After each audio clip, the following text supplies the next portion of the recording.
Hey, what's up, guys? It's Brian from Whisper Status 74. I am starting a new series on the channel, the Grainiest films of all time. The point of this is simply to prepare you for the upcoming 4K releases of some of our older, most favorite titles that are already available, and you may already have them on Blu-ray.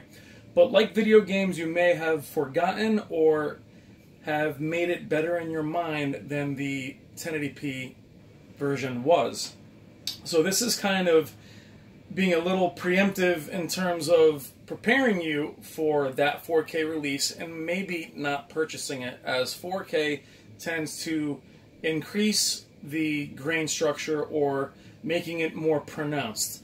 This is War of the Worlds by Steven Spielberg, one of the greatest directors of our time, or perhaps of all time.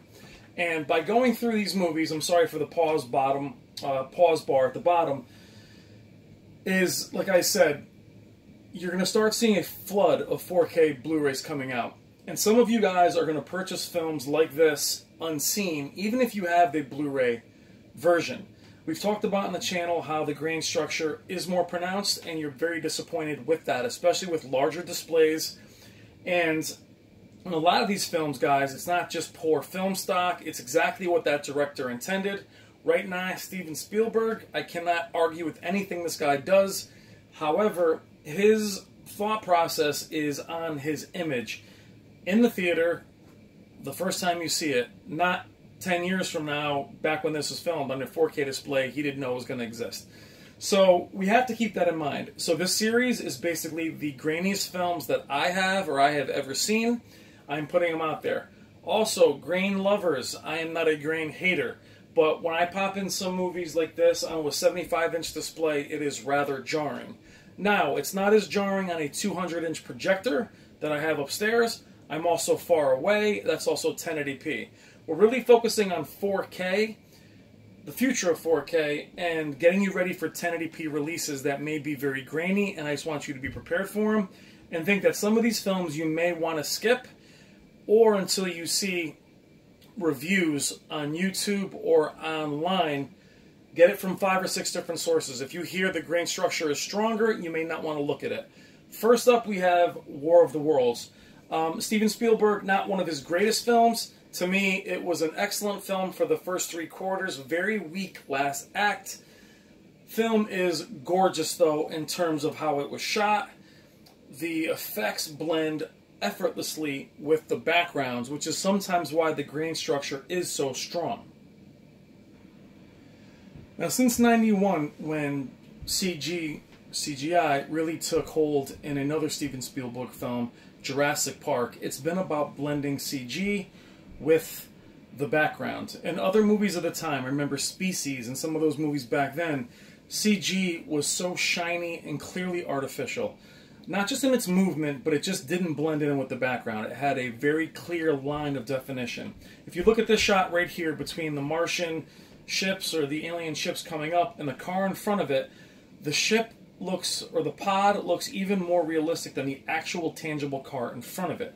So I understand the point of the grain structure in this film, and it works very, very well. I understand why it's there, but some of you may not, and this is who this series is really for. Some of you guys in the comments don't know or haven't paid attention to this kind of format or the way it's done, and you're really struggling with, why did I spend thousands of dollars on this? Why do I have so much crush? Why? So that's why I want to go through some settings in other videos to lower some of those settings. This is just on a default setting, but by showing you this, you'll understand, hey, it's not my display. I'm not alone. This movie is really, really grainy. So War of the Worlds is one you guys might want to know, or might want to be aware of. It's intentional. The movie looks fantastic the farther away you are. On 1080p, it was still pronounced. I was disappointed back then. Again, I like a healthy grain structure, but this movie, it's very distracting, and it does look like snow on a screen. It also looks twice as bad on a larger 75-inch display. Now, the 4K version of this may have a healthier and more pronounced grain structure, but you'll lose the false pixels of 1080p upconversion. So that's a plus. But this is one of the ones that if you have it on your shelf, guys, pop it in for me. Tell me what you think in the comments, and we'll move on to another film. We're going to stay with another Tom Cruise, Steven Spielberg team-up. This is... which one? Minority Report. Sorry. Great film, sci-fi film. Go back and watch it. Which is awesome about this film is you want to talk about the ad pop-ups you get in Google and everything else out there. This movie, way back then, was talking all about your habits and showing you what you would want in the future as far as advertising and marketing. Sci-fi is always the predictor of the future, at least in many ways. Minority Report, excellent film. Again, purposely grainy. The whites are blown out. The contrast is all over the place. And the grain structure is not controlled, especially in distant shots. This is another movie that is definitely going to find its way to 4K Blu-ray soon. Steven Spielberg films don't come out quickly. I'm still waiting for a lot of his films. But what we're looking at here is a movie that you may pop in and find distracting. You have your letterbox. A lot of you guys had issues with Oblivion on 4K Blu-ray, but this film is one of those where here you are in a panning shot in a sci-fi realistic environment, but you can see how the grain structure actually blends in everything and makes it look real, makes it like a real cityscape. Had this been super clean at the time, it would have looked artificial. Even on close-ups. Now, while here you don't see it because of the camera and the distance away from the camera, even shots here, though they are detailed with the veins in her face, things like that, that grain structure is going to be very, very thick. And there's a difference between a healthy grain structure and a distracting grain structure. In effects-laden films, like we mentioned with Jurassic Park has a heavy grain structure, which makes the dinosaurs blend in with the background. Think The Hobbit, when it was released, looked so artificial in comparison to Lord of the Rings. The river scene where they're hopping from barrel to barrel, to me, was like watching a video game, which is not what I want. But I do want things cleaner, so like a lot of you guys, I'm in the middle. I don't want it crystal clear. I also don't want it to be where I can't see what's on screen. Not a quote Starscream from Transformers the movie in 1985, how it pains me to do this. These videos are some of my favorite, or these movies are some of my favorite of all time. Minority Report is one of my favorite sci-fi films ever made. I did enjoy War of the Worlds. The rest of the films on these lists or on these part videos are going to be some of my favorite films of all time. Again, it's all about how they look on your screen, though. Whether you love the films or not, just go in with your expectations being more realistic. 4 times the resolution. HDR does not always help some of these older titles. If not, the color changes it or creates the blooming, and you may find an image that's not even as good as you remember it. So go through your old Blu-rays. Whenever you get a chance, pop in these 2 movies if you have them. We'll do one more before it's over, and let me know what you think. Or we might just stop with this one, but let me know what you think.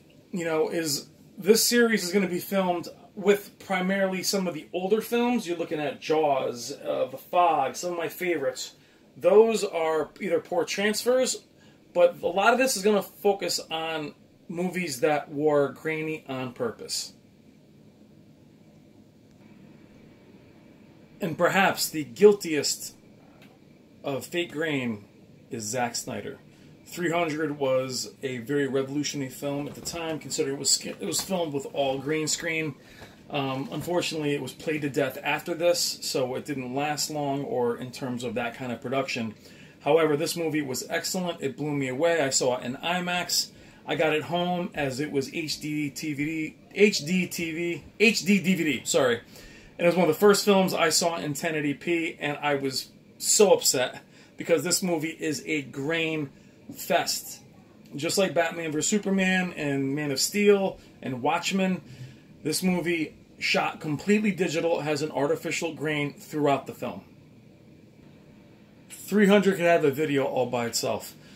This will eventually be on 4K Blu-ray. Again, keep in mind, it may be grainier on that format than this one. Pop these movies in, guys. Welcome to the series, Grainiest Films of All Time. We'll probably do 2 or 3 per video, as I do like to talk a lot during the videos and explain the context of it. 300 is another one Zack Snyder loves to use the fake grain filter in all of his films to make them more filmic. Welcome to the series. Thank you as always, guys. Let me know what you think in the comments and what movies you think are too grainy. Take care.